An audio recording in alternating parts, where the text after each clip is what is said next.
asks a frequent question.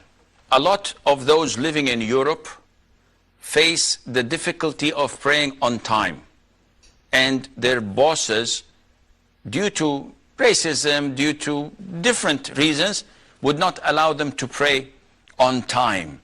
So he says, if I pray before time, this is not possible. And if I pray after Dhuhr time, then this is qada. So what to do? Akhi, you must pray on time. Full stop. Allah says, Inna salata kanat ala al-mu'minina kitaban mawquta. Verily, prayer has been prescribed at given times. So you must pray your prayer on these given times. Now, to my knowledge, you have the ability to answer the call of nature. So if you have to go, you have to go. So if you want to go to the toilet, will they say, no, you have to sit? Simply, you just go and go to the toilet. You have breaks. People usually have a break to go for a smoke or to go for coffee break. And this usually happens every hour or couple of hours.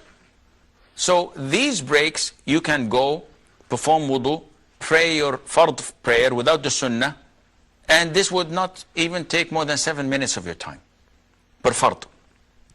And if you're observing your wudu, it may take only 5 minutes of your time. So you can do this. You don't have to announce it. Listen, this is my flag. I'm going for prayer. No, I'm going to the toilet. You go to the toilet. You didn't say any lie. And you pray afterwards, because this is the prayer of Allah Azza wa Jal. Now, postponing the prayer until the time is out, this is not permissible unless there is a legitimate reason. A surgeon operating on a patient, Dhuhr time comes, and if he stops to pray Dhuhr, there would be problems and consequences. So it's permissible for him to delay Dhuhr and pray it with Asr. This is an urgent matter, and this is not every single day. A person who is having a midterm exam or the final exams of the year, and it coincides with Maghrib and Isha. So he goes before Maghrib, sunset, and it extends until Isha time. In this case, we say combine Maghrib and Isha, no problem. But for you, Akhi, this is a make it or break it issue. So you have to pray on time. There is no problem in having a compromise or an agreement with your boss that, listen, I'll stay half an hour after working hours to compensate any loss of my time. But other than that, no. You cannot delay your prayer without a legitimate reason. May Allah Azza wa Jal make it easy for all of the brothers and sisters living in Kafir land. What are the excuses that allow us to leave the prayer in the masjid? Akhi, there's no checklist that says that, okay, number 1, number 2, number 3, you can skip.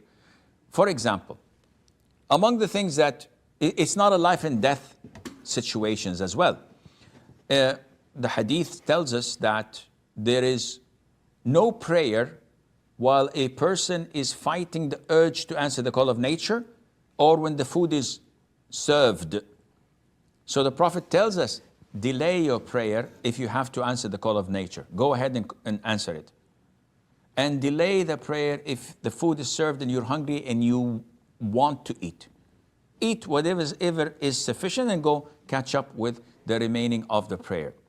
Also, eating garlic and onions. The smell is offensive. And the Prophet told us not to enter the masjid. So this allows you to skip. And this is a legitimate reason if done randomly, not like our friend here from Iraq, Shad's friend, not Shad, when he eats it deliberately to skip the prayer with the congregation. This is the act of hypocrites. No, I'm talking about someone who randomly ate it and skipped prayer accordingly. This is totally legitimate. Among the reasons that are reasons that happen once every blue moon. So you have a doctor visiting your mom and it's time for prayer and there's no one to stay with your mother. You have to be with her and this male doctor who's visiting her. This is a legitimate excuse. You your wife is gone to bring the kids from school, and your little child who's 3 years of age is having a fever and no one to stay with him in the home. So you have to stay with him until somebody attends the child. This is a legitimate reason, and so on. This is something between you and Allah. Nobody is holding a stick waiting for you outside your home if you don't show up for salat, and he beats the heck out of you.